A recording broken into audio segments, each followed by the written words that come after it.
Let's just get going, huh? Let's not even talk about it. Let's just do it.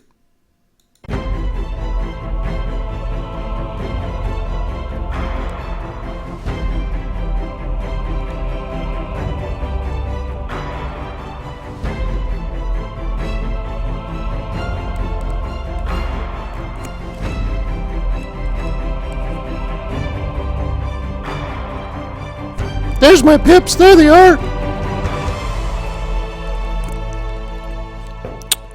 Hola. Welcome to Forex.Today. Trading's risky, man. You might lose some pips. Be careful. Stove's hot. Wait, no. Let me remind you that trading and investing is risky and not appropriate for everyone. Your past performance, good or bad, is not necessarily indicative of future results. Please stay small, stay humble, focus on the long term, never risk money you cannot afford to lose. Hola! My name is Wayne. I'm the Chief FX Market Strategist for Traders Way, an ECN that wants to become your prime broker. Now, how are we going to do that in this competitive world of Forex? Well, I'm going to meet with you every single trading day and share my experience of 10, 12, 15, 20 years of trading the markets. And so we look at that as investing into your future success today. And when you feel confident and feel comfortable to trade real money, you'll choose Traders Way as your prime broker. Pretty cool, huh? I'm here every single day at Forex.Today, Monday through Thursday, 7:30 in the morning, and every Friday at fxstreet.com. Hope you're finding success. Let's go to the markets. Oh, you know what? Yeah, I got all these windows open. One thing I wanted to share with you is I'm hosting a live webinar during the FOMC announcement and press conference and all that kind of stuff. It's going to be on Wednesday. I'm going to start it at 7:30 in the morning. Wrong. Let me try it in English now. I'm going to start it at 1:30 in the afternoon on Fed Day, and I'll spend a half an hour and I'll teach you everything you need to know about the Fed, the Board of Governors, the FOMC, what happens at an FOMC meeting, so on and so forth. Just kind of set the stage, light the candles, pour the wine. Cheers. And then the announcement will come out at 2. And then the press conference doesn't start till 2:30. And I'm much more interested in the press conference than I am in the announcement. So if you haven't registered for that, please do. Ciao. That's the link.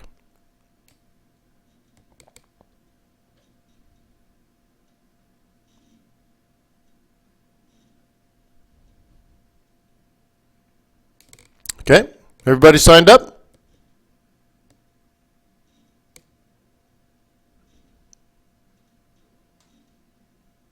Nice. I'm so excited. So we get that out of the way. Have you guys gone through Forex.Today? Got your trading ideas? Here's yesterday's video. Right there on the home page. I don't know if you ever go back and watch them if you missed the event. Hopefully you do. Should we spy on YJ's? YJ's charts always stand out. They're so pretty.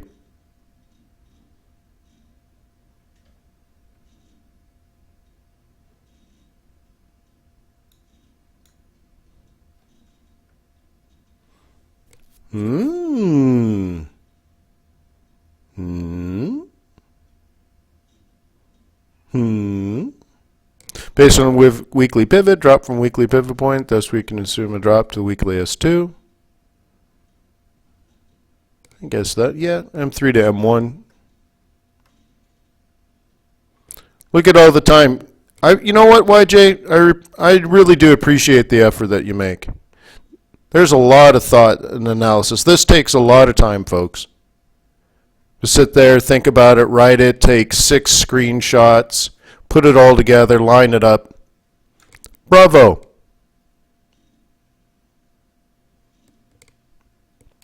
You're good people. Thank you, YJ. So you know what, guys? You know, you should really have a comment at the bottom here, right? You should leave them a comment. Just like, you know, oh, we do have a comment. Right on. See, why I'm trying. Yeah, cool. See, there should be 35 comments there. Really, bravo, dude. That's good.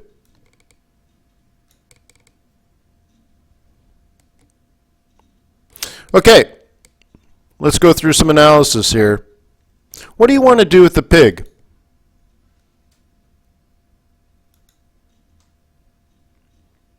I know someone that has this set up as a head and shoulders. Would be thrilled to see this drop. What do you think? Kick it off of here. Can you guys see the head and shoulders? So let's do a quick H&S review. Get my drawing tool going. YJ, we just publicly all thanked you and gave you a high five for doing an excellent job. We appreciate your post where you got 6 different screenshots, each one outlining your thoughts. Yeah, that's funny.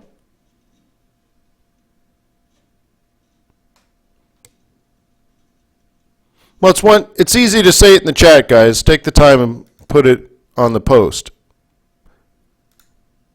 All right, so here's what we do. Here you got a move. It drops. Is this bullish or bearish?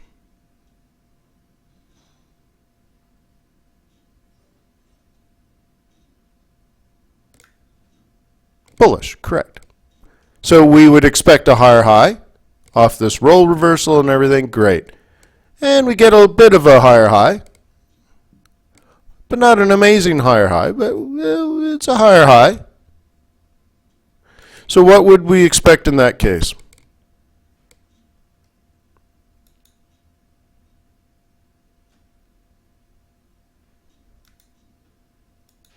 What's the next step in the likelihood of things?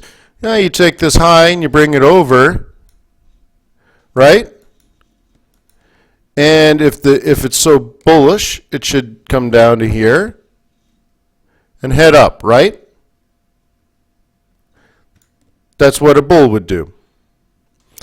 So that's really the first part of the whole thought process, is the failure. Oh wow, this is I have a fancy mouse and it's very difficult to draw some things. All right. So it's the failure of a move like this, right? The failure of a channel really is the first part of a head and shoulders, because a head and shoulders is a reversal pattern. So this is a bullish move, higher low produces a higher high, great. Comes down to the roll reversal, great. Another higher high, great. Everything's good in the hood, nothing bearish. And then, uh-oh, that is the giant red flag. What's the big deal here? We just came back and retested the old support. What's the big deal? No, well, I wouldn't call that a lower low. I mean, you could. I mean, it doesn't matter whether it's a lower low or not. I mean, it does. It just changes the name, really. But the issue is that it's not a higher low. Right, so Jimmy says 100% retrace. Yeah, that's probably what I would have called it, but you could call it a lower low. I see what you're doing. Whether it's this or this, it doesn't matter, guys. What matters is it retraced from here to here. Remember, if it was a bull, we were supposed to kick off this, right? Make a little 382, pa-chow. But we didn't. We didn't kick off the 50%. We didn't kick off the 618. We didn't kick off the 786. Holy smokes, I thought it was bullish. Okay? You see what I mean?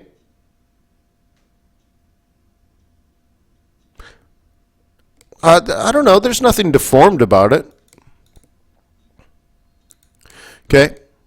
So anyways, you could certainly, when you see this giant pullback, okay, it means this upward move is vulnerable to a retracement, right? So one could have the 382 to 618 Fibonacci retracement highlighted and ready to go at the London Open.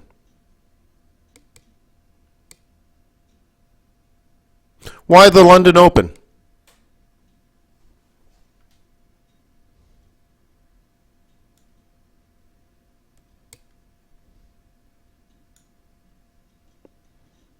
Yeah, well, the London boys will probably see that. So if they wanted to sell it, remember they don't have to do anything. It could go up from here, but not likely. You got the pattern. I mean, if you're a technical trader, aren't you supposed to trade the patterns? If you're a pure technician, your opinion doesn't even matter. All you trade is the pattern.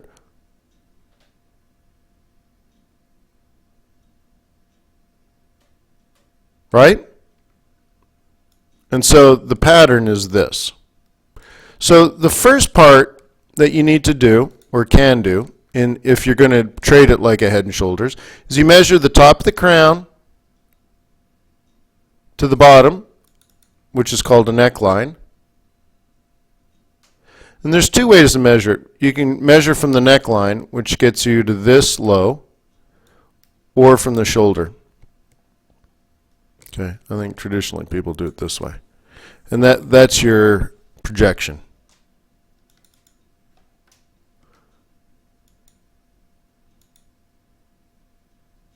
Now, I got a lot of lines on this chart, huh?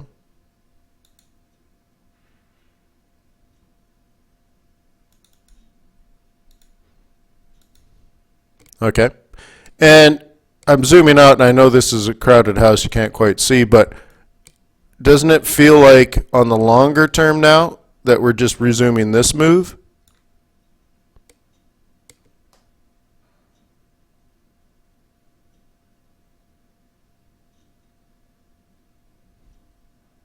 Right?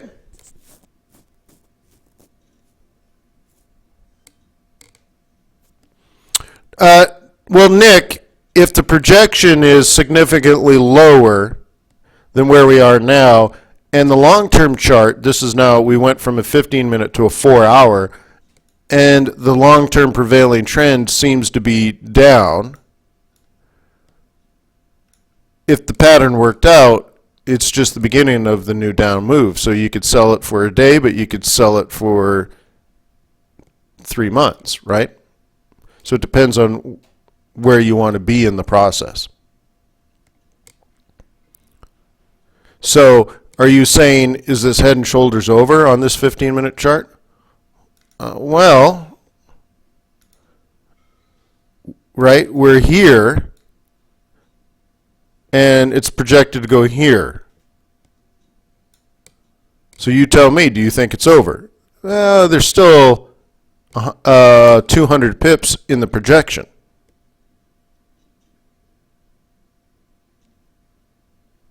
Right? But if you might have a rule, like if I can't pick up 300 pips, I don't take the shot, right?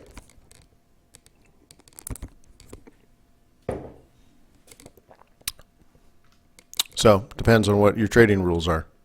But again, the idea is up, down, up, uh-oh, lower high, lower low.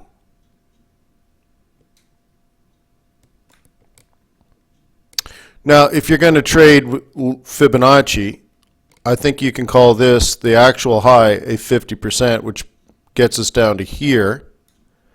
So you could add an extra wave in here, and it can come down here, come up, retest, and then down. Right?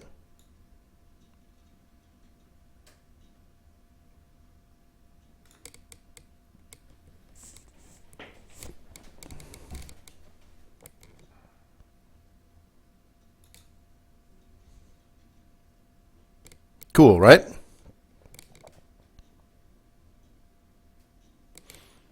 Yeah, I think if anything, what if it failed, it might be the fact that we got such a fundamental event tomorrow that traders just are not interested in adding risk to the market, right? So I think the biggest risk here is nothing happens.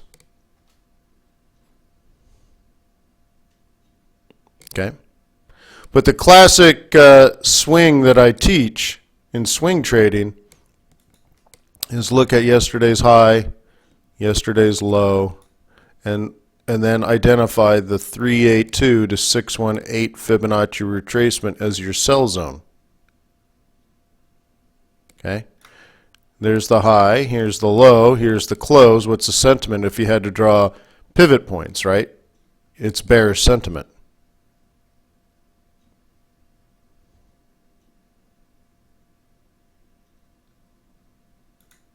Again, because if it was so bullish, it was supposed to go up yesterday.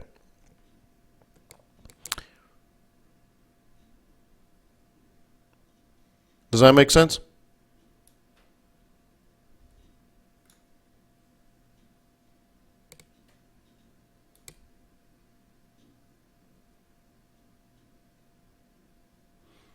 All right.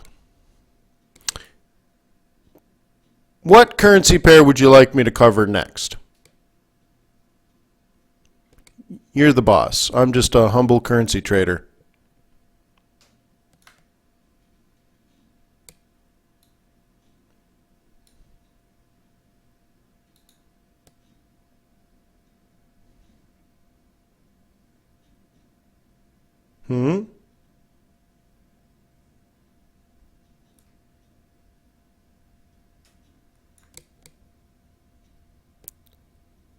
Aussie, USD, pound, Kiwi,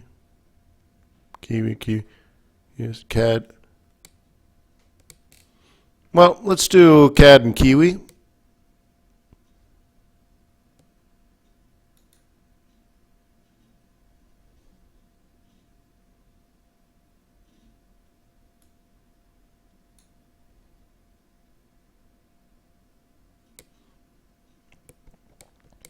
Okay, now.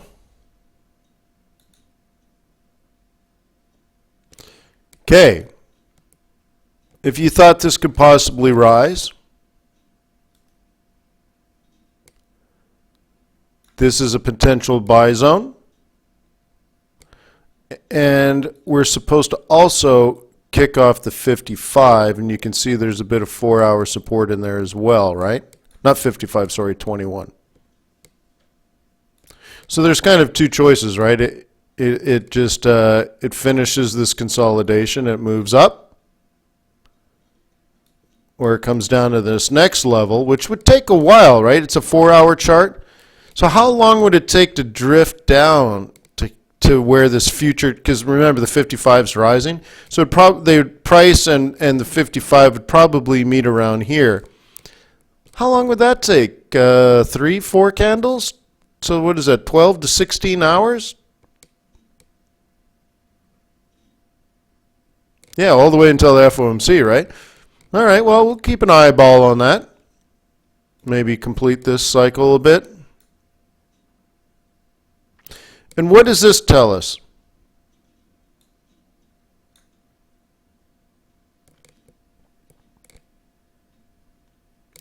Make it a MACD, make you want to jump.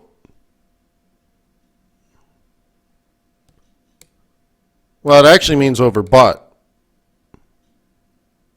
Okay, but what is it at? Yeah. Well, you had 50-50 chance, right, Joseph? So what does it mean?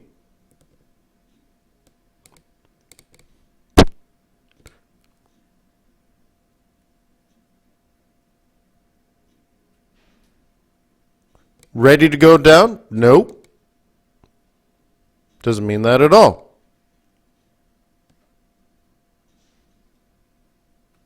So what it's actually measuring is the distance between this EMA and that EMA. That's the only thing it's doing. How simple. So are these two moving averages diverging, or converging?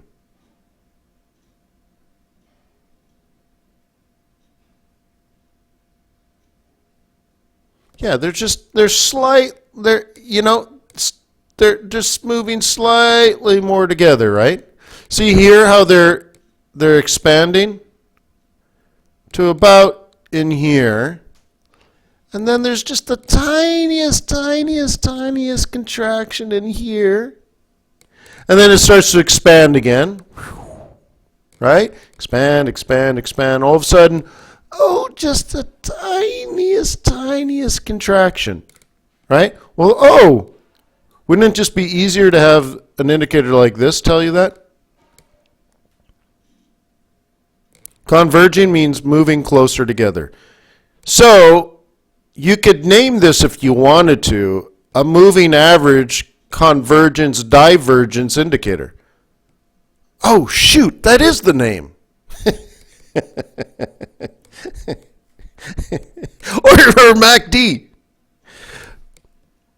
You know how some people read like 5 books and then start teaching people things because they think they're experts, right?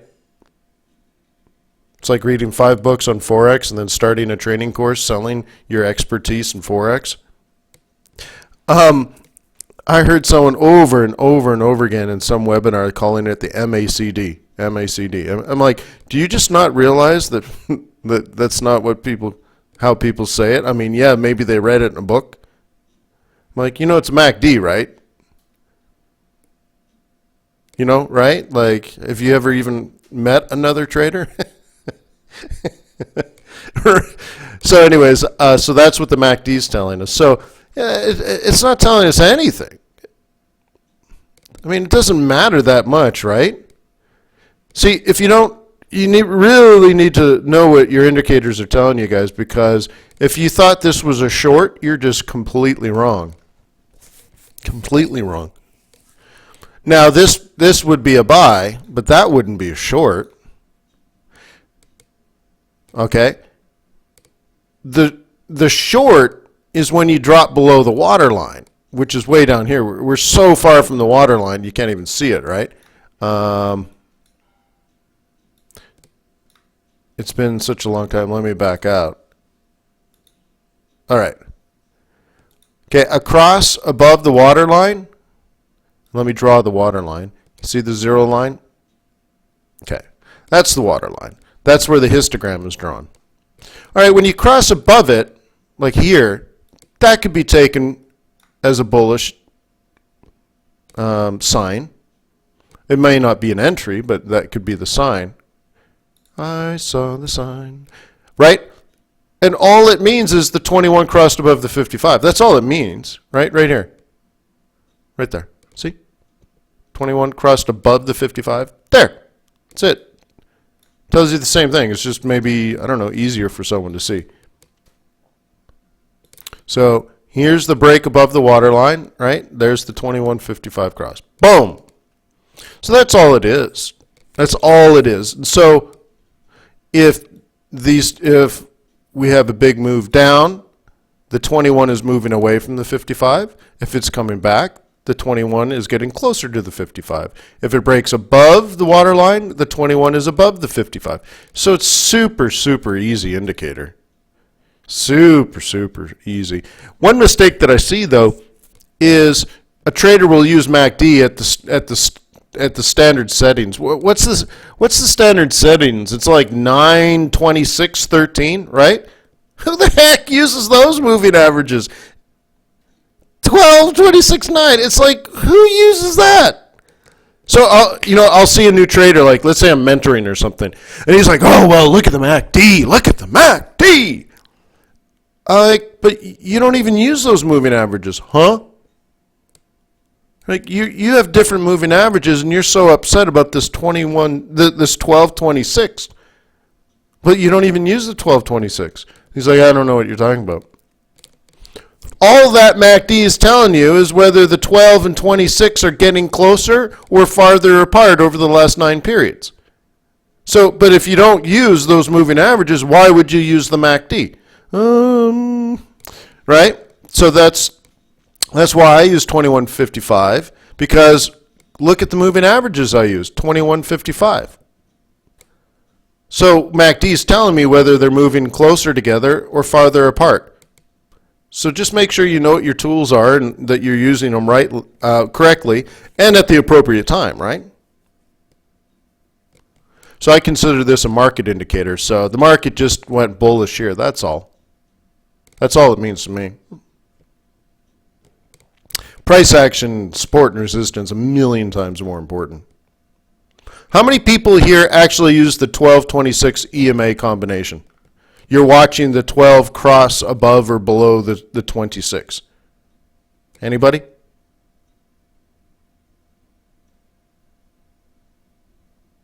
You do? Right on, Lou. Well, then you're using it right. Used to. So when you watch CNBC, are they talking about the 12-26 crossover? Like, oh, did you see that 12-26 on the daily? I mean, I don't know. I don't know. It's just, they're odd. You know, you hear about the 50-day moving average, the 100-day moving average, that kind of stuff, right? Hendrick uses the 521, which is very similar to me, right? But the reason I threw down the 8 is to pull the trigger. Okay? That's why I threw down the 8, just so I can have something easier to see. The crossover of the 5, okay? And then what I believe is important are these the step ups and step downs, like I said in my book, where you get a drop. Oops, let me use the arrow, okay? Come on now. Where's my arrow? Got it. All right. Down, pull back to the 21. In my book, what do I say? Do I buy or do I sell off the 21? Okay. Now, what I'm looking at is the 21 EMA. But do you see the trigger? It's actually the 5-8 cross. You see? That little 5-8 cross. Pachow! Okay? Uh-oh, breach all the way back to the 55. In my book that I wrote 8 years ago, do I buy here or do I sell here?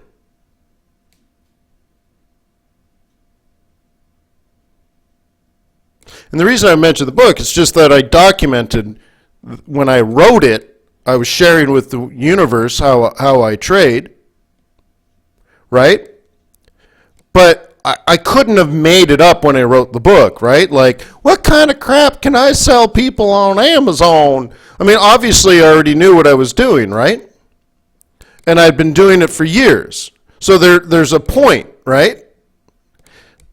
But it also says, because the 55 is in control, this is a step up in a downtrend, that I should be worried about a double bottom, a reversal. It's slowing down and the potential for it to reverse, right? And look what it does. I mean, it's classic, right? Back to the zone, back to the, right? 21 crosses above the 55, down the 55, up here, step down to 21 here, aggressive, consolidation, be worried at the 55, it might wimp out. We totally get caught into all kinds of consolidation. MACD's neutral, there's no market, right? We lose our market. This is all a death trap, stay out, braiding, all this kind of stuff. And then, pa-chow, breakout.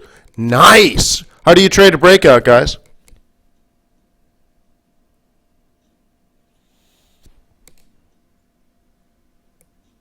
Catch the pullback. We don't need fib. We have the moving averages, guys. They're all the same thing, right? We don't need a fib. We have the moving averages. Look over here. Hint, hint, wink, wink, nudge, nudge. Back to the 21. Pa-chow! If it comes back to the 21, it might do this. Okay? That's scenario one. We're bullish and aggressive. What if it comes down to the 55 like it did over here? Okay, you still sell, but you're worried about or in this case, you still buy, right? You still buy, but you're worried about a double top. Okay? So scenario one, no doubt in your mind we're making a higher high. Scenario two, you're worried somewhere around here. Cool, right? And this area is just a death trap of consolidation.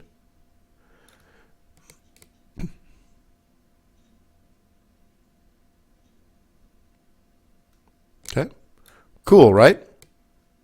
So that's where I look at that. I'm like, yeah, it's going to go up now or it's going to go up later. If it goes up later, it might reverse. So it kind of puts things in perspective and helps me adjust my expectations. Okay? So again, this is not bearish. Okay? Nope, nope, nope, nope. Nope, nope, nope. So if you thought it was going to bounce off the 4-hour 21 EMA, what could we do now?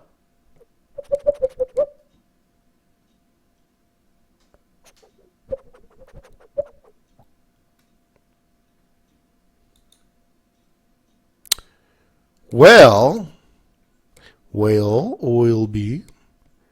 Seems like this could possibly have been a buy zone for you.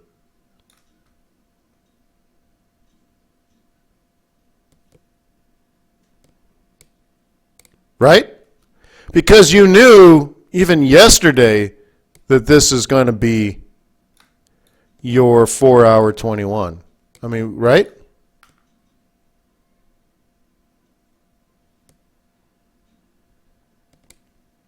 Right? How do you fold it into a trade plan is the big question, right?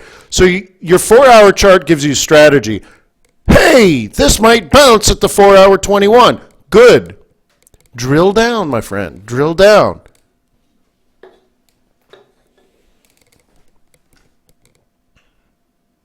Right? Drill down. So if this is the area or your zone of the 4-hour 21, it's your buy zone if you get your trigger. But you're at your price. You know what the price may be, right? How about 137.000 or down here 136.80, right? Play the 80-20 or whatever your role is. So now what kind of tactic are you going to use to enter your strategy with? You understand? What is your technical entry? What makes you pull the trigger?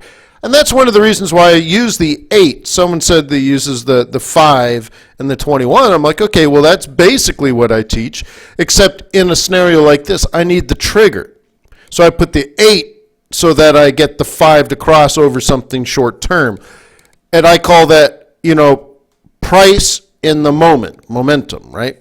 The 5-8 is what's happening right now. Because what's the derivative of momentum? In the moment. So what is price doing now? That's why I need the 5-8.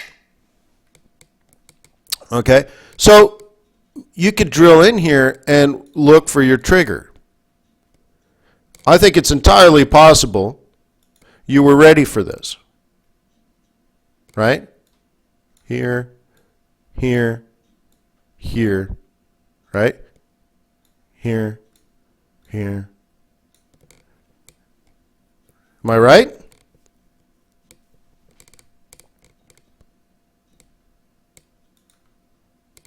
Let's see.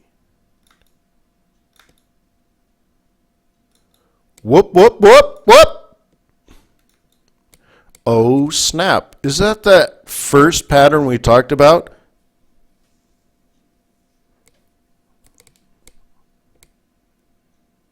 On the pound? That's weird, huh?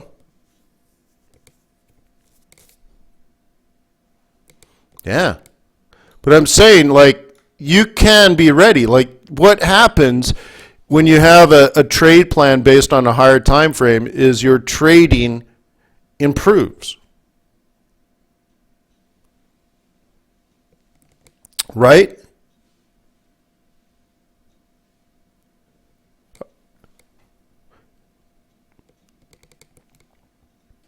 A general who plans will win because many plans were made.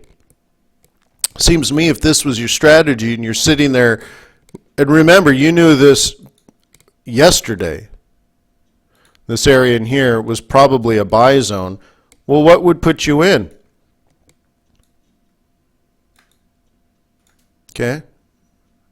I mean, that's possible, right? Or how about the 5-8 cross? Inevitably, it's the same thing, right?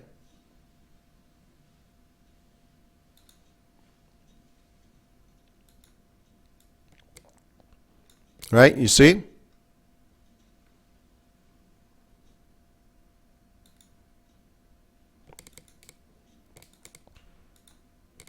Nice, right?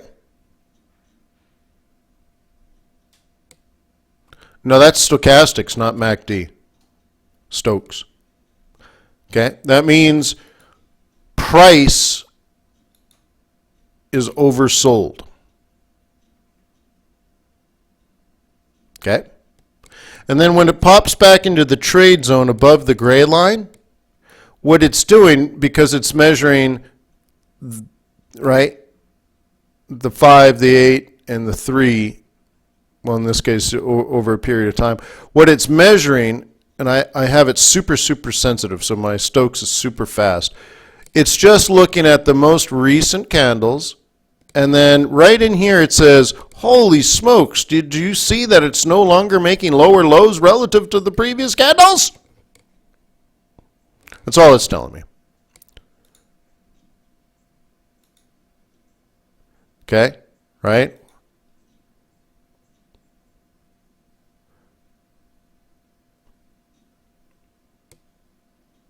See how we get, it's not a bullish candle that matters really, it's no longer bearish candles.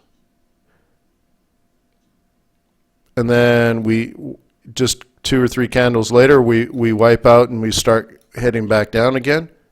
So Stokes heads back down. And stays sold, you notice? New low, right? New low, just stays sold. But all of a sudden, if it comes back into the trade zone, uh-oh, it's not making lows again. You see? It might be testing them, but it's not making new lows. New high? Whoa, you're not supposed to make highs in a downtrend, and that's why it continues up. A little dip. Uh-oh, right? And you can see, as long as it's not making lows and trying to make highs, this Stokes will keep going up. Okay, and I have mine super sensitive, so it's only looking at the past few candles. Because I want to know when price, the momentum of price, is doing this. And that's all it is. This is predominantly lower lows and lower highs, and this is predominantly the other way. Okay? Now, all of that's nonsense if you don't have a plan based on the higher time frame. Otherwise, you're just reacting all the time. The key to this whole thing, everything really as a trader, the key to the whole thing is that you had this planned yesterday. If you can't do that, then the rest is just noise. You have no plan. Oh, well, I want to use the ADX. Maybe I should use the CCI, Wayne. What do you think about the CCI? I think it's all crap if you don't have a plan. Well, what if I get an Elliott Wave? Maybe Elliott Wave will make you rich. No. Having a plan yesterday for what you're going to do today is going to make you rich. Well, what if I use 5 Bollinger Bands at the same time? Will that work, Wayne? How about use no indicators whatsoever, but have a trade plan? Yeah. What about a blink? I'm going to buy an indicator where it prints arrows for me, and that's going to make me rich. I have a guy, he wants to sell me for only $1,000. He's going to sell me a secret indicator. Yup. Mm-hmm.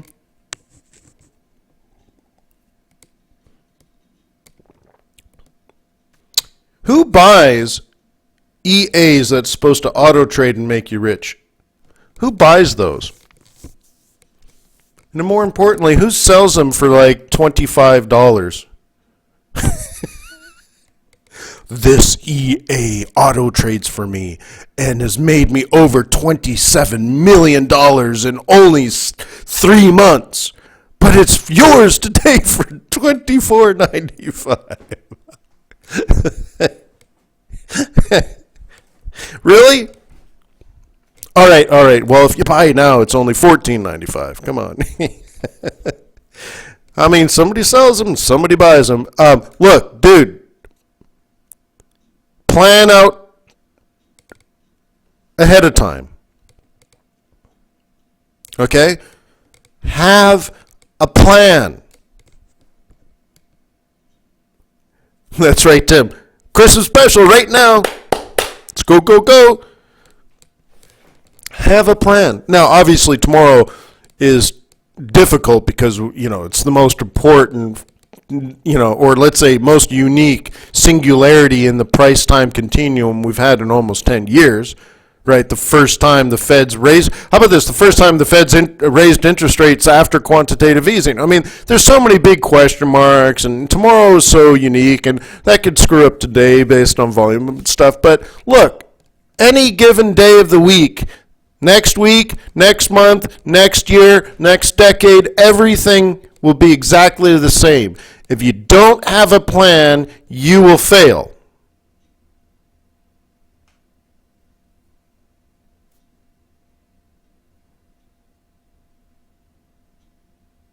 Okay?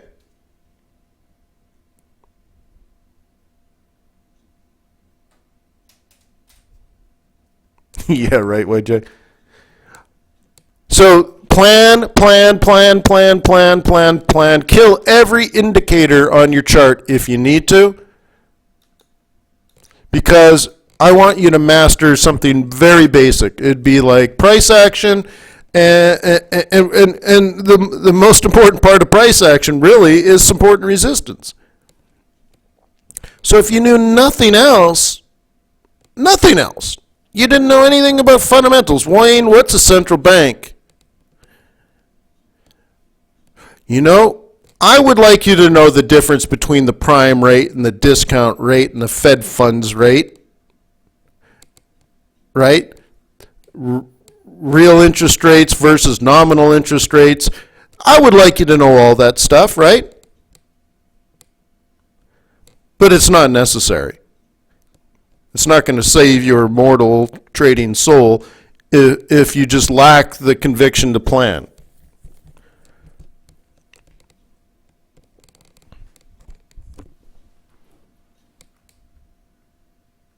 Okay? So that's all. And then you can add these other layers. So again, like, what does the Stokes mean? Well, I added the Stokes when I knew what it already meant. And I asked it to tell me something specific. When is the downward move, on price diminishing? Like, when is it rolling over? And that's why I want to use it. Okay, but again, how do you know, right? Here's a classic situation. How do you know which cross to buy and which one not to buy? Anybody run into that problem?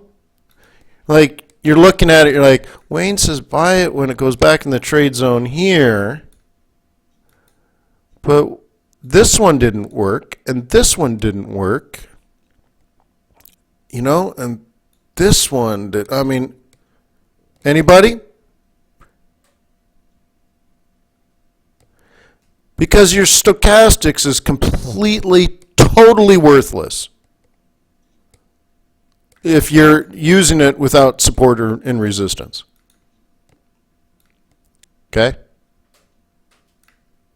So the only thing that matters to me is this, right? That yesterday we could look at that and say it's a buy zone. What about this cross, Wayne? I don't care about that cross. What about this cross, Wayne? I don't care about that cross. What about buy it at support, sell it at resistance. Right? All right, give me another pair. How can I help?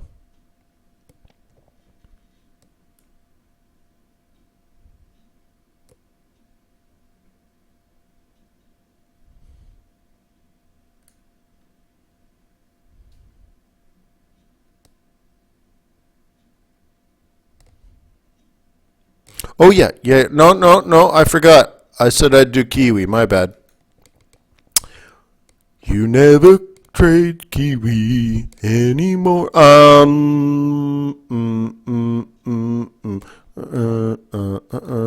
about, I think I got a Kiwi on this Swissy, on this platform.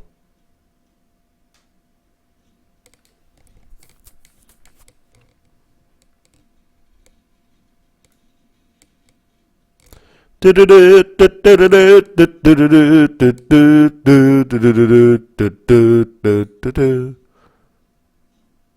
on now.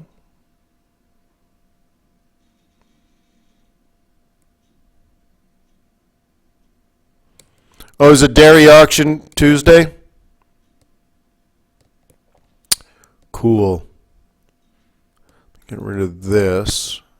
No necessary. All right.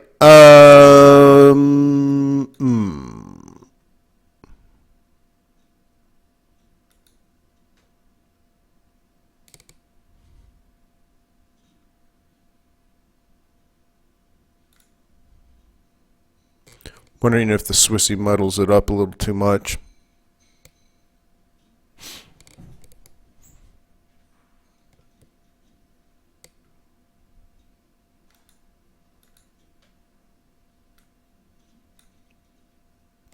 I'm just looking at these giant pivot clusters in here. It's pretty amazing stuff, right? You see it? There's like 2 pivots right here.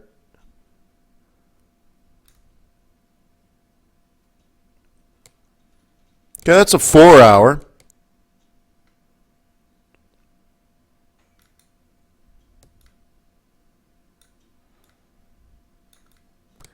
Little bit of stochastic divergence. So if you're a buyer of this, and you can see there's a double bottom on the shorter time frame. So a double bottom on a double bottom. So the next question is, where are you going to be challenged if you're a bull? And it's going to be this area, right? This low, drag it across, and then you see the monthly, weekly pivot cluster. Okay, that's going to be bad news bears to a bull. Okay, but wouldn't it be interesting if we can get something like this? That's going to change my attitude big time.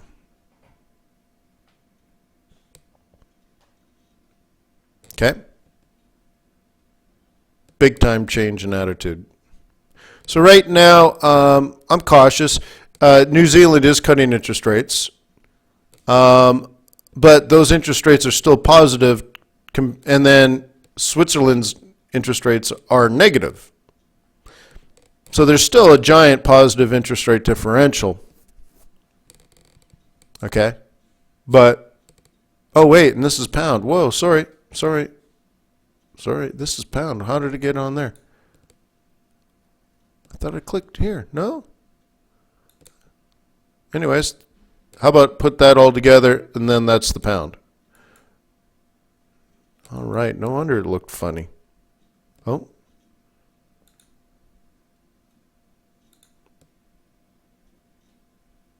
Thank you.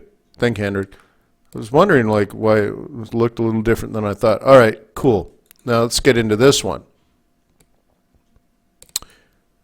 Same idea. This is interest rates being cut in New Zealand. right? This was the actual, I think this was the actual meeting, right?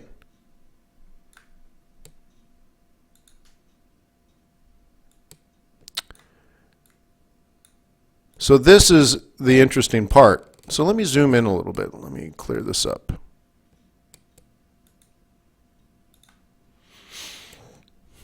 Okay? This is the interesting part.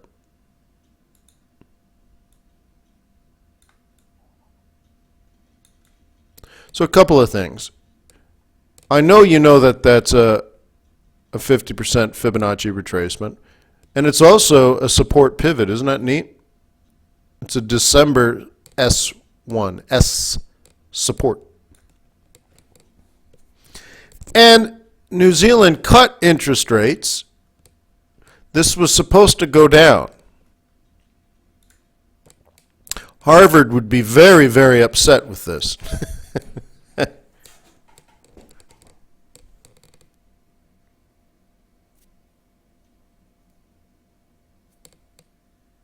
Yeah. Yeah, I got a question wrong the other day. If interest rates are going up, what happens to gold? I'm like, well, if interest rates are going up, the dollar's going to get strong. So, right? What's the opposite of the dollar?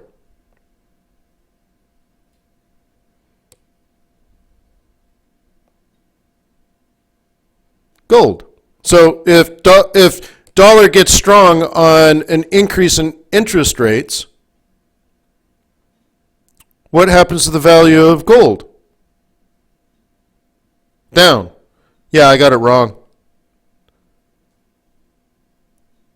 I had to explain it and everything. It was worth 2 points. I got -2. I'm like, oh, snap. What?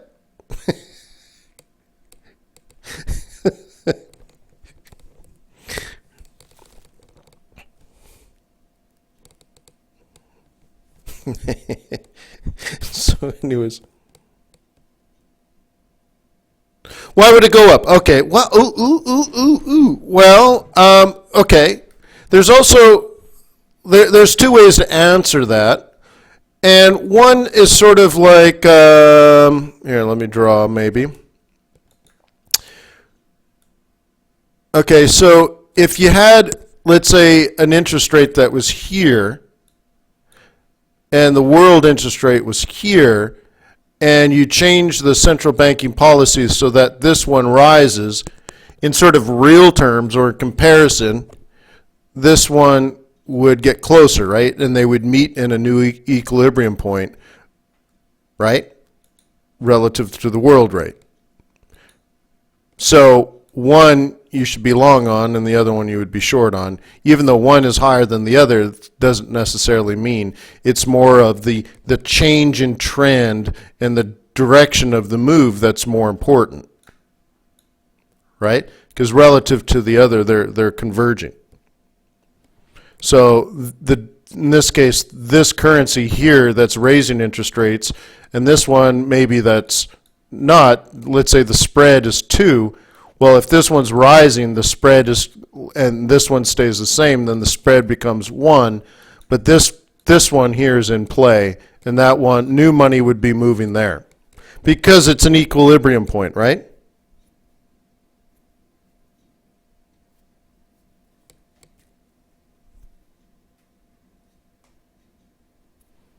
Okay? That's one way to answer that. Okay, but higher rates attracts money. So the other way of doing it would be I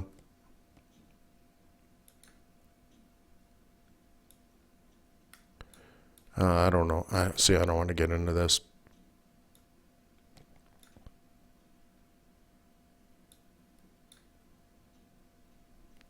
If the world rate is here, the domestic rate is here, above the world rate, you're gonna attract more loanable funds. So think about it. If let's say you're in Switzerland and your interest rates are negative, And if, you may want to put it, so yours is, let's say your interest rate, whatever your interest rate is paying this much. If you moved it, if risk is not, there's a lot of ifs and thens and buts, but if risk is the same, you would rather have the higher interest rate, and money flows this way toward the higher interest rate. Okay, maybe another way of looking at it, it would be, purchasing power parity and exports versus imports and stuff. I don't want to get into all these conversations, but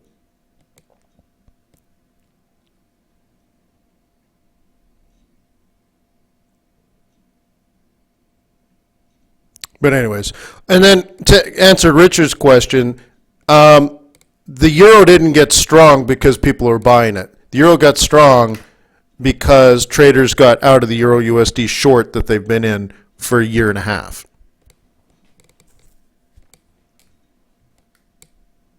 So another way of looking at it, Richard, is when did the euro USD go to 140?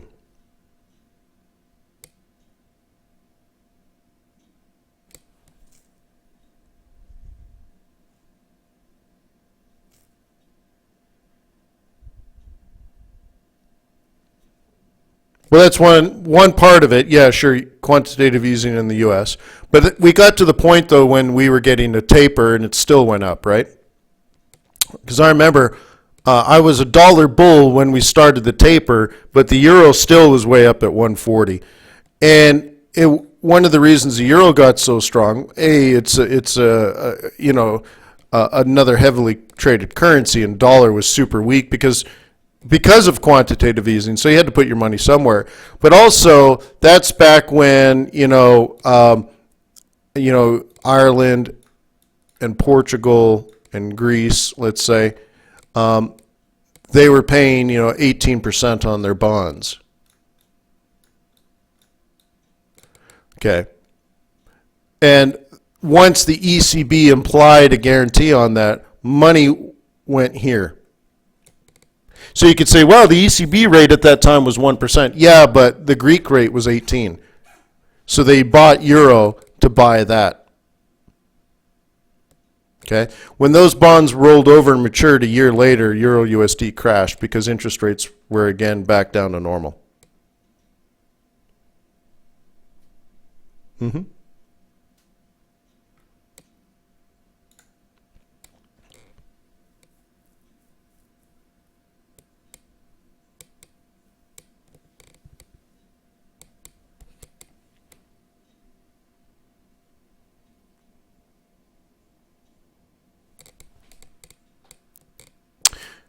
All right. So, anyways, let's go back to this Kiwi. It's a pretty currency. It does pay a lot of interest. They cut interest rates. This should be falling farther. But on this particular currency pair, you have the best yield differential possible. Kiwi still pays 2.5, right? And Switzerland pays 0.25 or whatever, if that's not quite the case, at least you get the idea. Switzerland actually pays you money to borrow their money. Isn't that interesting? So nonetheless, the textbook would say New Zealand has reinstigated a monetary policy of cutting interest rates. Okay, that's fine. That should be bearish. And the moment it came out, the currency actually turned bullish. So, and somebody bought it at a very logical spot. So, I don't know. I'm sort of winding down for the year kind of thing. But it'd be interesting to see where this goes from now. And I bought this, what, 2 weeks ago? Something like that. I was up 100 pips and then broke even on it. Yeah, I think I must have bought this somewhere. I bought it somewhere. I can't remember where I bought it. Crying out loud. How can I remember every trade? But I did buy it somewhere.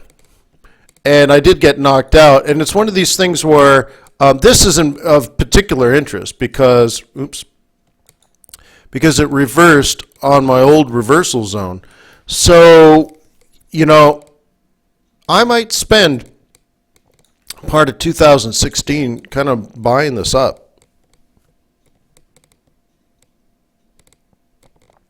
On one standard lot, I was being paid $8 a day, I think it was. I can't remember, but it was pretty good. Right? So I'm going to just pay attention and see how long I could catch a positive interest rate differential.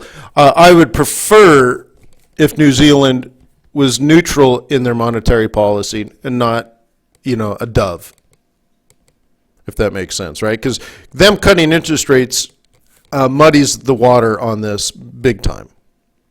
Makes me supremely nervous.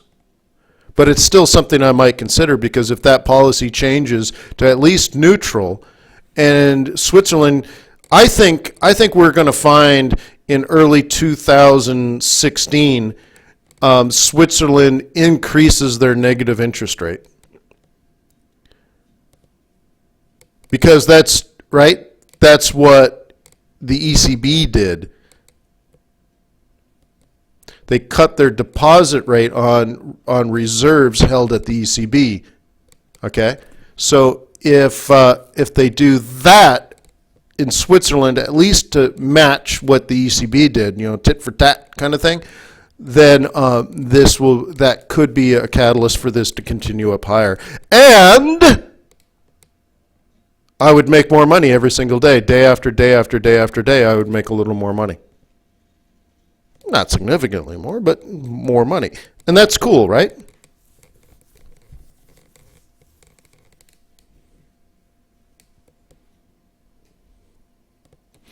Yes, that's exactly what makes me nervous on that one. But with all that being said, this still made a beautiful technical bullish move. So if this makes a new higher high, I'm going to buy the next dip. It's just sort of, I'm compelled to. Right? I was willing to accept bearishness on this because I was hoping New Zealand wouldn't cut interest rates like they did. And that's why I bought it the week before, but I got knocked out. But nonetheless, it's still doing it's still behaving bullishly, and I may be compelled to buy such a positive, because there's not many other positive interest rate differentials left in the world, right? And then lastly, before I go, the dairy auctions today, right? It's not far away, in an hour and a half? And the dairy auction moves the New Zealand dollar, guys. So pay attention to that.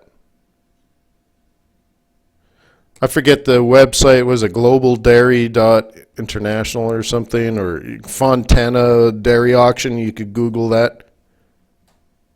Was it in 20 minutes? Thank you, Denise. Yeah. It's top of the hour. Yeah. Globaldairytrade.info. Thank you, Mendigus. So thank you for being on my team, guys. I hope you enjoyed the discussion.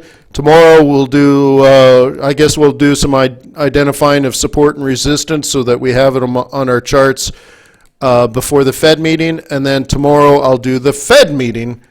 And that event will start at 1:30.